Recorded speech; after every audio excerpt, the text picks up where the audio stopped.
প্রিয় দর্শক, দেশের আইন শৃঙ্খলা পরিস্থিতি কেমন চলছে এটা নিয়ে অনেকেই প্রশ্ন করেন, আপনারা নিজেরাও প্রশ্ন করেন, নিজেদের মনে অনেক রকম প্রশ্ন আসে। এটা এই কারণে আসে যে আমরা কিন্তু নানা ধরনের চাঁদাবাজি এবং নিয়ম নৈতিকতার বাইরে বিভিন্ন কর্মকাণ্ড আমাদের এলাকায় আশেপাশে আমরা দেখি। এ ধরনের একটা বড় ঘটনা এটা আমরা দেখলাম রিসেন্টলি, অনেক দিন ধরে দেখছিলাম লেখালেখি হচ্ছিল নারায়ণগঞ্জের ঘটনা। নারায়ণগঞ্জের একজন এমপির ছেলে উনি কিভাবে পুরো এলাকায় নিজেকে ছায়া এমপি হিসাবে প্রতিষ্ঠিত করেছেন, ক্ষমতার দাপট দেখিয়েছেন, শিল্পাঞ্চলে বিভিন্ন মিল কারখানা থেকে চাঁদাবাজি করেছেন এবং চাঁদা দিতে অস্বীকার করলে তাদের গাড়িটা এইসব বন্ধ করে দিয়েছেন, ট্রাক বন্ধ করে দিয়েছেন।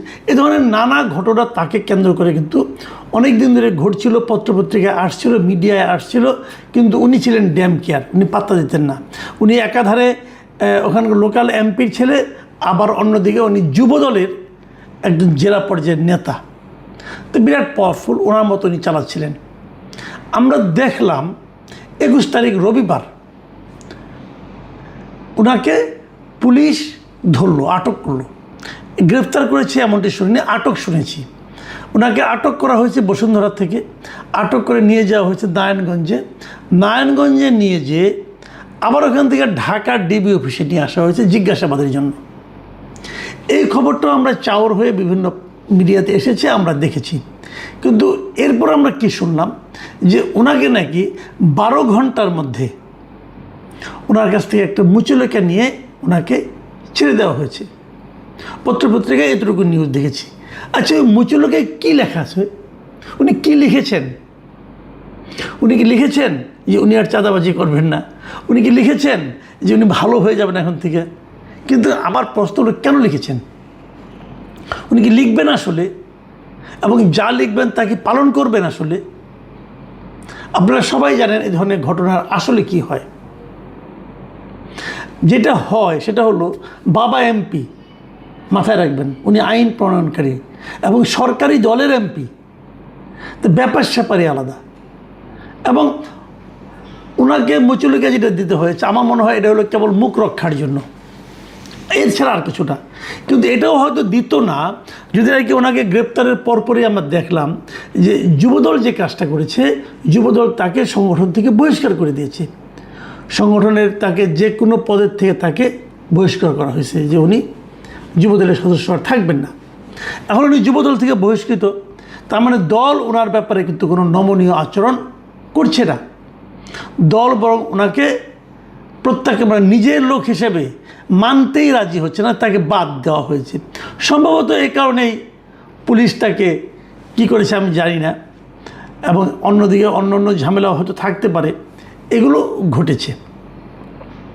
আমার প্রশ্নটা হলো, পুলিশ কি এইভাবে মুচলেখা দিয়ে কাউকে ছেড়ে দিতে পারে? ছেড়ে দেয়? দেখেছেন, অপরাধ করেছে, অনেকে অভিযোগ করেছে, হয়তো মামলা হয়নি। মামলা কে করবে? মামলা করারও তো একটা ভয় আছে, তাকে তো ওখানে ব্যবসা করতে হবে, তাই না? মামলার কে করবে?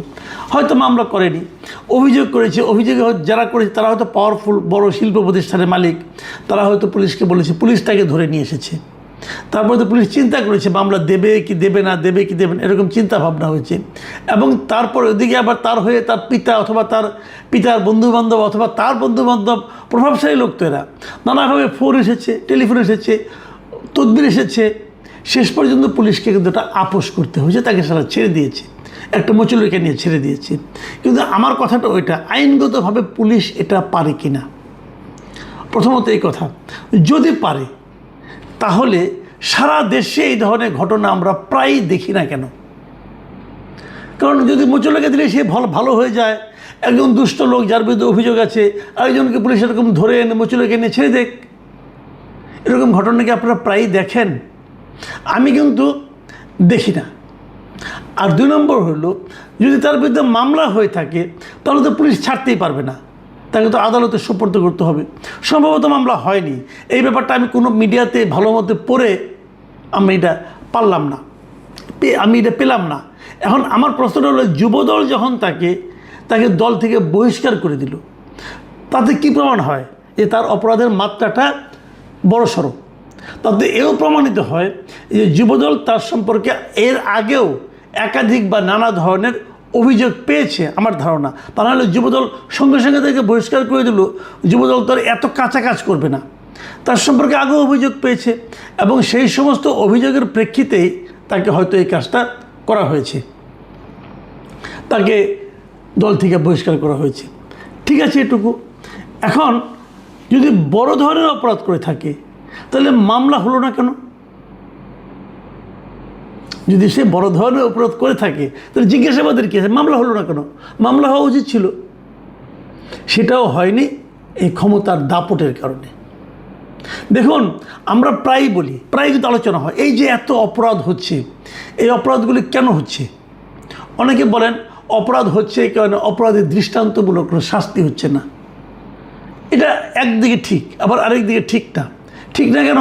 আপনি দেখেন ধর্ষণের অপরাধ যে মৃত্যুদণ্ড বাংলাদেশে, এটা তো এখন সবাই জানে এবং অনেকের শাস্তি হচ্ছে।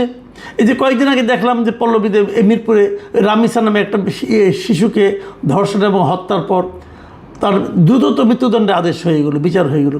তারপরেও কি ধর্ষণ থামবে? থামেনি তো। কয়েকদিন আগে দেখলাম যে একটা ফ্যামিলির 3টা মেয়ে মাকে কুপিয়ে হত্যা করলো, সে কি জানতো না যে তার মৃত্যুদণ্ড হবে? তাহলে কেন হচ্ছে? হচ্ছে এই কারণে যে অপরাধীদের মধ্যে একটা শ্রেণী, তাদের মধ্যে একটা ধারণা জন্মাইছে যে হয়তো আমি পার পেতেও পারি, এবং যারা ক্ষমতাধর তারা যেন জেনেই গেছে আমার তো কিছু হবে না, কারণ আমার তো ক্ষমতা আছে, আমার পিতা আছে, আমার চাচা আছে, মামা আছে, টাকা আছে, আমার তো কিছু হবে না, বড় জোর আমাকে মুচলকে দিতে হবে। যদি সবাই জানতো যে চাঁদাবাজি করলে আমাকে পুলিশ ধরে নিয়ে যাবে এবং আমাকে জেলে ঢুকাবে, যদি সমস্ত লোক জানতো, চাঁদাবাজি হতো না। শাস্তি যাই হোক, শাস্তি 1 মাসের জেল হোক আর 2 দিনের জেল হোক, জেলে আমাকে যেতে হবে, এই ধারণা যদি সবার মধ্যে থাকতো তাহলে হতো না ভাই। কিন্তু আমরা জানি, আমরা দেখেছি, আমাদের অভিজ্ঞতা থেকে দেখেছি যে সবারই বিচার হয় না, সবাইকে পুলিশ ধরে না, আর যদি অনেক চাপে পড়ে ধরেও সবার বিরুদ্ধে মামলাও হয় না, সবাইকে জেলেও যেতে হয় না। কেউ কেউ জাস্ট একটা মুচলেখা দিয়ে চলে আসে। কি আছে ওই মুচলেখায়? পুলিশ উচিত ছিল এটা জনগণের সামনে দেখিয়ে দেওয়া যে উনি বলেছেন আমি এই কাজ আর করবো না। উনি যদি আবার সেই কাজ করে, তখন তাকে কিন্তু আমরা বলতে পারবো যে আপনারা তো বলেছিলেন এই কাজ করবেন, আপনার কাছে বলে এসেছিল, সে তো এই কাজগুলো আবার করছে। কিন্তু সেটাও কিন্তু না, ওটা হলো কেবলমাত্র একটা লোক দেখানো যে আমরা তো তার কাছ থেকে মুচলেখা নিয়েছি, এই জন্য ছেড়েছি। তো পুলিশের কাছে যদি মুচলেখা নেওয়া হয় তাহলে ভালো, আমি এটা খারাপ বলছি না, কিন্তু তাহলে সারা দেশে এই প্র্যাকটিসটা হোক। ধরেন কোনো কারণ ছাড়াই কয়েকজন ছেলে আরেকজন ছেলেকে পিটিয়ে নিয়ে এসে বলল যে এ ছাত্রলীগের লোক, নিষিদ্ধ ঘোষিত ছাত্রলীগের সদস্য। পুলিশ তাকে মুচলেখা নিয়ে ছেড়ে দেবে? আপনারা এই ধরনের দৃশ্য দেখেছেন? বরঞ্চ পুলিশ তাকে ধরে নিয়ে আটকে রাখবে এবং তার আর মুক্তি হবে না, জেলখানা তাকে পৌঁছতে হবে। তো যখন আইন এক একজনের জন্য এক একভাবে প্রয়োগ হবে, আপনি তখনই কনফার্ম থাকবেন ও দেশে শান্তি প্রতিষ্ঠা হবে না, ও দেশে অপরাধ থামবে না। আমাদের এই যে এমপি পুত্রের যে ঘটনা আমরা জানলাম এখানে নারায়ণগঞ্জে, বাংলাদেশের আমার তো ধারণা যে অধিকাংশ জায়গায় এমপি পুত্র, এমপি ভাই, এমপির শ্যালক, এমপির আত্মীয় স্বজনদের এ ধরনের দাপট আপনারা দেখতে পাবেন। এটা নারায়ণগঞ্জ বলে, শিল্প এলাকা বলে, শিল্প প্রতিষ্ঠান আছে বলে এবং বড় ধরনের চাঁদা আদায় করতো বলে, অথবা যারা তার দ্বারা ক্ষতিগ্রস্ত হচ্ছিল, যাদের কাছে অনেক টাকা চাইতো সে, তাদের মধ্যে ক্ষমতাধর অথবা অর্থবান অথবা শিল্পপতি ছিল বলে হয়তো এটা এই পর্যন্ত গড়িয়েছে। কিন্তু যে পর্যন্ত গড়িয়েছে সেটাও যে খুব একটা সুবিধা হয়ে যাবে আমি তাও মনে করি না। এই ভদ্রলোক, এই এমপি পুত্র, উনি কিন্তু যে আবার ওই একই কাজই করবে নিশ্চিত থাকেন আপনারা, কারণ তার বাবার এমপিত্ব তো থাকবে 5 বছর, 5 বছর সে এই কাজই করবে, বরঞ্চ আরও বেপরোয়া হয়ে যেতে পারে, কেউ তাকে থামাতে পারবে না। এইরকম ঘটনা কিন্তু সারা দেশেই ঘটছে, খবর নিয়ে দেখেন আপনারা, এমপি না হলেও বিএনপির সভাপতি, যারা বিএনপির সভাপতি আছেন ওনারা নিজেরাও করছেন, অথবা ওনার সন্তানরা করছেন, অথবা ওনার সন্তানরা যুবদল করেন, ছাত্রদল করেন, তারাও করছেন। পাবেন আপনি, এই দাপটটা পাবেন। আমি হয়তো বলবো যে আমি ঢালাওভাবে বললাম, হ্যাঁ আমি ঢালাওভাবে বললাম, কিন্তু যারা এটা শুনছেন তারা মিলিয়ে নিতে পারবেন। আপনারা আপনাদের এলাকার কথাগুলি আমাদেরকে লিখে পাঠান, দেখেন আমি এগুলি একটা একটা করে বলতে থাকি, দেখবেন যে কত বড় হয়ে যায়। আমি বিএনপিকে প্রথমত ধন্যবাদ দিই। আমি দেখেছি যে 5 আগস্টের পর থেকেই বিএনপির মধ্যে একটা প্রবণতা আছে যে যাদের বিরুদ্ধে এরকম অভিযোগ আসছে তাদেরকে দল থেকে বের করে দিচ্ছে। এটা যদি তারা না করতো তাহলে অবস্থাটা আরও ভয়ঙ্কর হয়ে যেত। তারা এটা করছে, এখানেও করেছে, এটা অবশ্যই সন্তোষজনক আমি বলবো। কিন্তু আমি তার সঙ্গে সঙ্গে বিএনপিকে এটাও বলবো যে আপনারা একটা অভিযোগ বাক্স খুলেন, দেখবেন কত অভিযোগ এসে জমা হয় এখানে।